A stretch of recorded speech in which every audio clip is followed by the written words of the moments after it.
Kalian, tapi pun yang saya hormati Bapak Haji Sapri, Wakil Bupati Mesuji, yang saya hormati saudara pimpinan dan anggota DPD Kabupaten Mesuji yang sempat hadir, Kapolres Mesuji beserta jajarannya itu yang mewakili, Komandan Kodim 0426 Tulang Bawang atau yang mewakili, yang saya hormati Bapak Insinyur Rijal Fauji, Sekretaris Daerah Kabupaten Mesuji, para staf ahli, asisten, kepala organisasi perangkat daerah, beserta staf pada lingkup pemerintah Kabupaten Mesuji, saudara camat, Kapolsek Kabupaten Mesuji yang tidak lama lagi akan melaksanakan hajat besar, yaitu melaksanakan pemilihan kepala desa. Pak, saya ucapkan selamat melaksanakan tugas, mudah-mudahan aman dan tidak ada suatu halangan suatu apapun. Yang saya hormati panitia pemilihan kepala desa yang sempat hadir, para penjabat kepala desa, para calon kepala desa, para ketua dan anggota BPD serta tokoh agama, tokoh masyarakat serta hadirin sekalian yang berbahagia. Mengawali sambutan ini, pertama-tama mari kita memanjatkan puji dan puji syukur kehadirat Allah Subhanahu wa taala, Tuhan yang Maha Esa, yang mana atas limpahan rahmat dan karunia-Nya kepada kita sekalian, kita masih diberikan kesempatan untuk bertemu, bersilaturahmi, berkumpul, dan alhamdulillah dalam keadaan sehat walafiat dalam melaksanakan deklarasi damai pemilihan kepala desa yang akan dilaksanakan pada tanggal 27 Agustus tahun 2017. Yang selanjutnya Bapak Ibu sekalian yang saya hormati, bahwa penyelenggaraan pemilihan kepala desa yang akan kita laksanakan tidak lama lagi ini merupakan pelaksanaan wujud demokrasi masyarakat, yang mana nanti terjadi perbedaan-perbedaan pilihan. Ini yang harus sama-sama kita hargai. Kegiatan ini didasari dengan Undang-Undang Nomor 6 Tahun 2014 tentang desa, kemudian Peraturan Pemerintah Nomor 43 Tahun 2014 petunjuk pelaksana Undang-Undang Nomor 6 Tahun 2014 sebagaimana diubah dengan PP 47 Tahun 2015, kemudian Peraturan Menteri Dalam Negeri Nomor 112 Tahun 2014 tentang pemilihan kepala desa, kemudian Peraturan Daerah Nomor 3 Tahun 2015 tentang pencalonan, pemilihan dan pelantikan serta pemberhentian kepala desa. Artinya kegiatan yang kita laksanakan pada hari ini bukan asal-asalan, ini adalah dasar hukumnya. Jadi biasanya nanti yang kalah ini jangan terlalu banyak menyalahkan, tapi baca aturannya. Baca aturannya. Saya paling suka dengan orang menyalahkan, tapi harus adalah dasar hukumnya. Jangan berdasarkan ego pribadi menyalahkan orang. Nah, ini untuk koreksi kita semua. Hadirin sekalian yang saya muliakan, kemudian di dalam pelaksanaan pemilihan kepala desa saya ingatkan kepada perangkat desa untuk netral. Perangkat desa untuk netral. Pegawai negeri sipil untuk netral. Kalau RT bagaimana? RT bukan perangkat desa, boleh berpihak.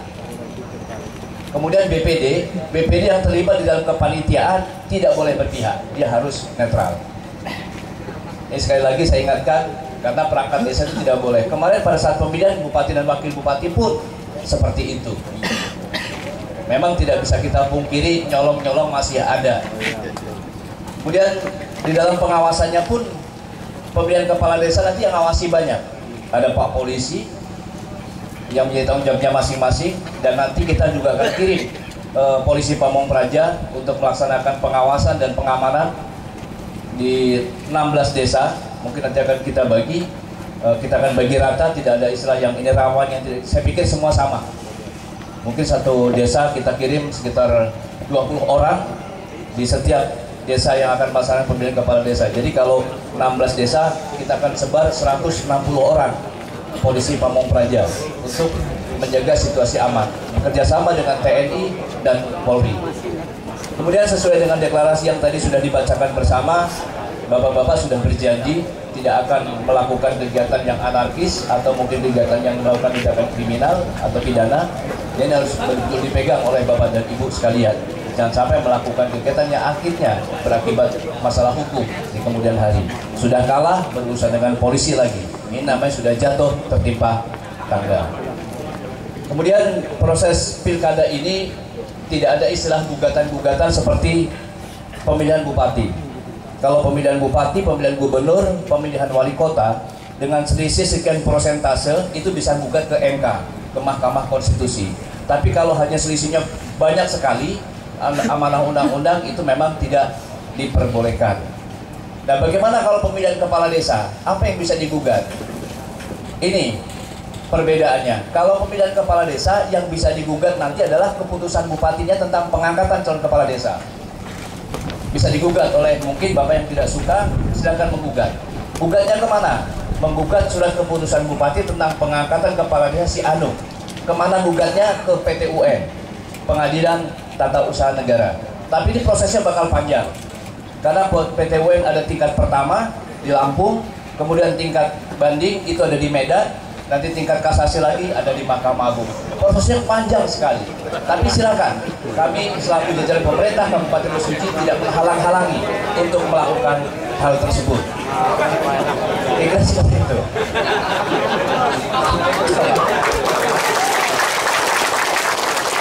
Tapi mekanismenya memang seperti itu, gitu loh. Sama dengan kemarin pemilihan kepala desa yang tahun berapa Pak Kadis? Yang kemarin yang 37 desa 2015 ya. 2015 seperti itu. Karena saya nggak mau tahan ribut-ribut, jadi begitu panitia menyerahkan kepada PMD, saya panggil Pak Sekda, saya panggil asisten, Kepala Hukum segala macam, sudahlah jangan lama-lama. Berapa hari langsung, seminggu langsung saya lantik, mungkin tercepat sedunia mungkin. Karena saya nggak mau kalau saya biarkan terlalu banyak emak. Emak ini, emak itu. Konsepnya panjang. Udah saya lantik saja. Saya bilang, Pak Kadis waktu Pak Indra ya. Pak Indra sudah selantik punya seminggu. Bagaimana Pak sudah lah, pokoknya gak usah bagaimana Bang sudah dilantik. Kalau persoalan yang tidak puas, silakan gugat SK saya.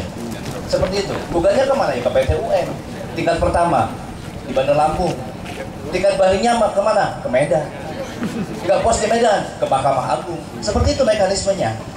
Gitu loh. Panjang ceritanya, bisa-bisa satu periode baru selesai. Karena memang mekanisme seperti itu Bapak Ibu sekalian. Ya kira-kira seperti itu. Makanya tadi dengan deklarasi yang sudah dicanangkan oleh Dinas PMD, saya serang sependapat untuk menerima kekalahan Pak. Kekalahan memang sakit Pak. Kita memaklumi. Kalau saya mengikuti pesta demokrasi Pak, saya nyalon legislatif itu 2 kali. Nyalon Bupati Tulang Bawang menang nggak dilantik sekali. Kemudian nyalon apa lagi? Kemarin nyalon dengan Pak Wakil sekali, nyalon dengan Pak Haji Sapri sekali. Berarti sudah 5 kali Pak ngikutin pesta begini Pak. Jadi sudah ibaratnya sudah apa ya? Sudah baal. Jadi sudah manuver strategi dan apa sudah saya lakukan Pak. Kira-kira seperti itu. Tapi bagaimana untuk menjaga situasi kondusif? Sebenarnya tergantung oleh calon semuanya. Saya ingatkan, calon kalau mau situasi kondusif, yang pertama, pada saat bapak-bapak sosialisasi, ini jangan sekali-kali menceritakan, menyebut lawan politik. Begitu bapak ke lapangan, ditanya sama masyarakat, Pak yang mau nyalon siapa aja sih Pak? Ini yang mungkin belum paham, strategi politiknya masih belum nyambung. Bapak berceritakan, si Anu. Berarti masyarakat yang nggak tahu jadi Bapak kampanye orang. Bapak tinggal istiqomah, siapa Pak yang nyalon? Hanya saya aja, yang lainnya saya nggak tahu. Kan begitu Pak? Maksudnya begitu Pak. Yang membuat kisruh ini bapak-bapak sendiri dengan cara menyebutkan yang lain. Begitu Bapak menyebutkan si Anu, akhirnya apa? Saling menjelek-jelekkan. Ingat, Bapak itu nggak sempurna. Semuanya tidak yang sempurna. Kekurangan pasti ada pada kita semuanya.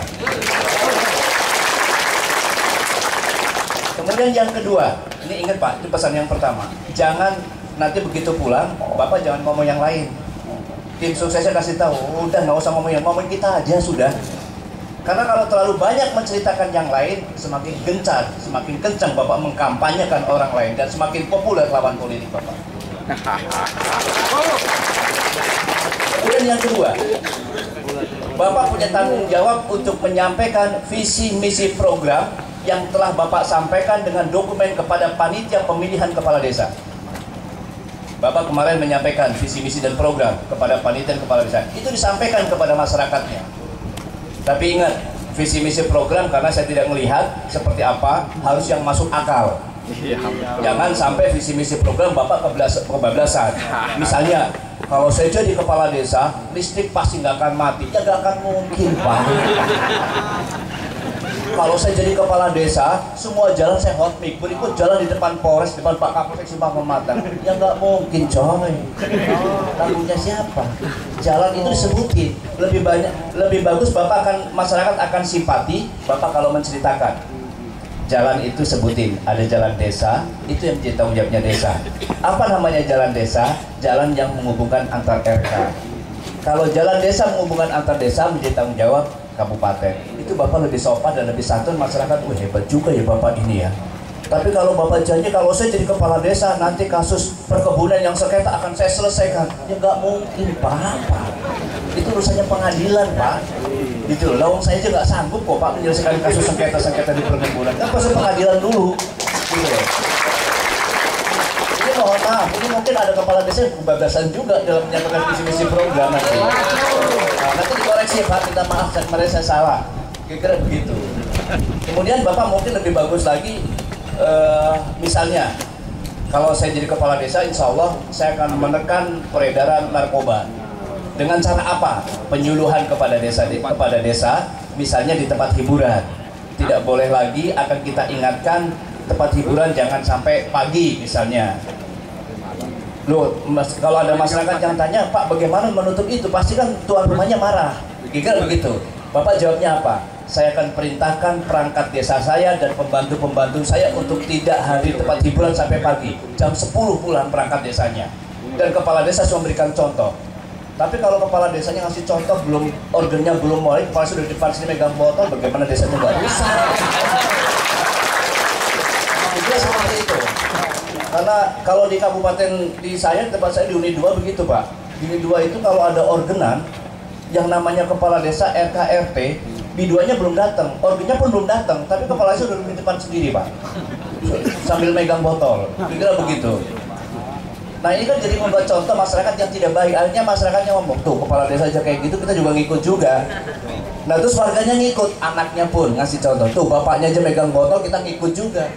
Rusak Pak negara kita. Nah kira-kira seperti itulah Pak, diantaranya visi misi program yang harus Bapak sampaikan kepada masyarakatnya. Kemudian apalagi, saya kalau ada nanti saya jadi kepala desa, akan mengupayakan program-program bedah rumah milik pemerintah Kabupaten Mesuji akan kita boyong ke desa kita. Dengan cara apa? Akan komunikasi kepada PDA, menyampaikan dan merasionalisasikan. Tapi dengan cara etika yang bagus. Kepala desa ngotot nih, mencak-mencak, mentang-mentang dengan Pemda, dengan dinas, minta bedah rumah. Enggak bakal diladenin Pak. Gitu. Namanya memohon, mesti dengan cara sopan dan santun. Kira-kira seperti itu. Begitu juga Bapak mendapatkan suara. Enggak zaman lagi Pak, zaman sekarang Bapak mencari suara dengan cara ngancam-ngancam, mengarahkan preman Pak. Masyarakat di depan kita iya Pak diancam-ancam. Begitu di TPS ingat, langsung, umum, bebas dan rahasia. Belum tentu Bapak memilih masyarakat yang diancam, masyarakat memilih yang ngancam. Belum tentu Pak. Pasti Bapak ditinggalkan. Zaman sekarang sudah berbeda dengan dulu. Begitu juga memberikan sesuatu, memberikan sarung, memberikan apa, ingat. Di depan kita iya, di belakang di TPS nggak milih. Ini yang lebih menyakitkan. Makanya lebih bagus Bapak pendekatan. Kemudian yang kedua, menyampaikan visi, misi dan program yang bisa diterima oleh masyarakat. Tapi kalau Bapak menyampaikan visi dan program yang tidak pas, yang tidak masuk akal, ini bakal menjadi celaka Bapak semua sebagai calon. Nah ini, kalau sudah seperti itu, nanti kalau misalnya tidak terpilih, jangan salahkan kepada masyarakat yang tidak memilih Bapak karena Bapak menyampaikannya salah. Itu seperti itu, seperti yang saya sampaikan tadi, yang nggak masuk akal Bapak sampaikan. Ketemu masyarakat yang cerdas, dia mau protes nggak berani. Udahlah paling jawabannya nanti di TPS tidak akan saya pilih karena programnya nggak benar. Nah ini, kemudian yang selanjutnya Bapak Ibu sekalian, beberapa desa yang saya dapat informasi tentang kerawanan dengan cara ngancam-ngancam seperti yang saya sampaikan tadi. Zaman sekarang ini ngancam-ngancam itu gak ada gunanya Pak. Bapak kerahkan orang untuk ngancam-ngancam, biasanya masyarakat diancam dia ketakutan Pak. Tapi pada waktu di TPS gak bakal dipilih Pak. Itu lebih bahaya lagi Pak. Bapak lebih sakit, artinya luar biasa. Sudah membayar orang untuk ngancam-ngancam, tapi gak dipilih orang. Nah ini harus dirubah pola-pola seperti itu. pendekatan penyampaian visi misi program itu yang lebih santun dan lebih mengena kepada masyarakat pemilih. Hadirin sekalian yang saya hormati, ini perlu Anda lakukan karena apa? Anda akan menjadi pemimpin. Kepala desa merupakan perpanjangan tangan negara di setiap desa. Kepala desa adalah orang nomor satu di desa. Kepala desa memiliki kekuasaan yang absolut, yaitu sebagai kekuasaan pengelola keuangan desa dan sebagai kekuasaan pengelola kekayaan desa. Nah, Anda harus menunjukkan kepada rakyat Anda menjadi pemimpin, harus punya etika yang baik di hadapan masyarakatnya. Jadi seperti itu. Kalau gaya Bapak sudah seperti preman, sudah tidak pakai aturan, bagaimana rakyatnya ini nanti? Nah ini, saudara kalian yang saya muliakan, kemudian kekalahan-kekalahan yang bakal terjadi yang Bapak harus terima. Misalnya Sungai Cambe calonnya 5, kan gak akan mungkin 5-5 menjadi pemimpin. Pasti salah satu. Siapa yang dikehendaki oleh rakyat? Ya satu, saya nggak tahu siapa. Gitu. Nah kemudian ada beberapa calon kepala desa, ini strategi manuver orang kan macam-macam Pak. Ada calon kepala desa menjual nama saya, ya strategi orang Pak. Strategi orang. Di Sungai Cambe ada yang menjual nama saya, didukung oleh bupati. Itu strategi orang Pak. Gitu loh. Tapi Bapak lihat nggak saya turun ke Sungai Cambe? Saya mengumpulkan orang Sungai Cambe. Kalau Bapak melihat saya turun ke Sungai Cambe, mengumpulkan orang Sungai Cambe mengarahkan, nah baru Bapak protes. Nah bang saya di rumah aja kok, ada SMS dari bupati ini. Iya SMS nggak dibar, kalau enggak kan bisa aja strategi orang macam-macam. SMS dari bupati ini, padahal bukan nomor saya. Manuver politik ini macam-macam Pak. Saya seperti yang saya katakan tadi Pak, saya 5 kali Pak pesta demokrasi Pak.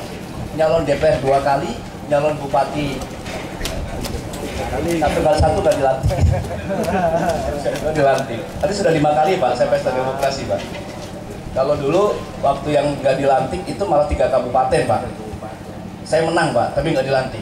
Ucapan selamat dari mana-mana, dari Kapolda, dari Danrem, segala macam. Hanya pesan tunggu setengah jam, ini kayaknya ada perubahan ini segala macam. Oh siap. Tapi ternyata, tapi gak apa-apa lah. Saya ambil hikmahnya, ini yang terbaik dari Allah untuk saya. Begitupun juga nanti kekalahan pada Bapak. Ambil hikmahnya, inilah yang terbaik dari Allah untuk kita semuanya. Kemudian terakhir saya berpesan kepada semuanya, bagi yang belum beruntung, belum menang, ini tidak perlu saling salah menyalahkan. Tidak perlu gara-gara Bapak nyalon kepala desa kalah, terus istrinya dimusuhin. Bapak tinggal istrinya, ini sedih saya. Ini tadi habis ngobrol dengan Pak Wakil, bahas perceraian juga. Saya sedih betul Pak. Gara-gara ribut. Tadi habis ngobrol Pak Wakil agak terlambat karena membahas perceraian PNS ini. Agak sedih saya Pak dengan perceraian. Kalau saya janganlah Pak. Jangan, kalau urusan dunia sama dunia. Istri itu janganlah Pak. Walaupun kita kalah tetap istri kita harus setia dengan dia, sayangi dia, jangan disakiti dia. Masyarakat pendukungnya, tim suksesnya juga jangan disalah-salahkan juga Pak. Tinggal kembali aja kepada nasib, ya sudahlah, nasib ya pasrah sajalah. Kita kembalikan kepada Allah. Kita mari kita pasrah kepada Allah. Kita ambil hikmahnya, inilah yang terbaik dari Allah untuk kita. Kita dukung yang menang. Seperti itu Pak jawabannya Pak. Gitu, jangan usah terlalu ambisi. Walah kita terus mengganggu yang kalah, nggak mungkin Pak. Nggak mungkin juga Bapak ganggu-ganggu yang kalah, karena misalnya nanti kalau kepala desa sudah saya lantik Pak, sudah saya lantik, kemudian Bapak memaksakan untuk dia turunkan. Kepala desa itu bisa berhenti itu 3. Yang pertama meninggal dunia, yang kedua mengundurkan diri, yang ketiga tindak pidana. Tindak pidana pun harus ada keputusan ingkrah dulu. Seperti yang saya katakan kasus PT UN dulu, ada tingkat banding, kemudian tingkat pertama ada banding, ada kasasi, itu baru ingkrah. Tapi kan tidak semudah itu Pak, karena proses hukum sekarang ini bukan hal yang gampang. Harus ada pembuktian yang benar-benar, karena tidak ada yang harus tidak dirugikan dan tidak diuntungkan, harus benar-benar yang adil. Memang keadilan tidak ada yang hakiki, dari mana segi menilainya. Itu kira-kira Bapak dan Ibu sekalian yang saya hormati.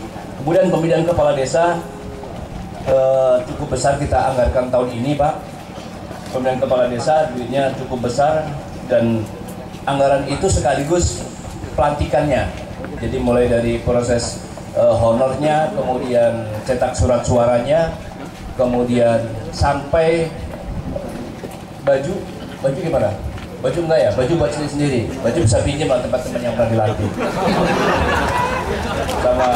Tapi jangan GR Pak, karena saya dapat informasi ada calon kepala desa sudah buat baju Pak untuk pelantikan. Tapi nggak apa-apa, nanti kalau kalah tinggal disewain aja sama yang menang. Kemudian biaya pelantikan pun kita tanggung. Nah ini amanah Undang-Undang Nomor 6 tahun 2014. Gaji Kepala Desa Kabupaten Mesuji cukup menggiurkan dan cukup besar dibandingkan 15 kabupaten kota. Pemerintah Kabupaten Mesuji ini cukup besar mengalokasikan dana untuk kepala desa dan perangkat desanya. Ini bagian dari tanggung jawab saudara sekalian sebagai pelayan. Dan ingat, walaupun kepala desa dia nomor 1, tapi dia adalah pelayan masyarakat nomor 1. Begitu juga saya menjadi pelayan masyarakat Kabupaten Mesuji. Kita harus bekerja sepenuh waktu. Kepala desa bukan karir, saya pun bukan karir. Beda dengan Pak Polisi, dia adalah karir. Jadi kita harus bekerja berbeda dengan mereka. Itu yang bisa saya sampaikan Bapak dan Ibu sekalian yang saya hormati. Sekali lagi saya mengucapkan selamat bekerja, selamat berjuang.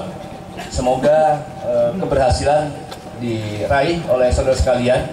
Tapi yang seperti saya katakan tadi, tidak mungkin semua jadi calon kepala desa. Yang menang tidak boleh bangga diri, tidak boleh puas diri, yang kalah tidak boleh kecil hati. Saling dukung-mendukung dan saling menjaga keamanan di desanya masing-masing. Terima kasih banyak atas perhatiannya dan mohon maaf atas segala kekurangannya. Usikum wa nasibi taqwallah. Wassalamualaikum warahmatullahi wabarakatuh.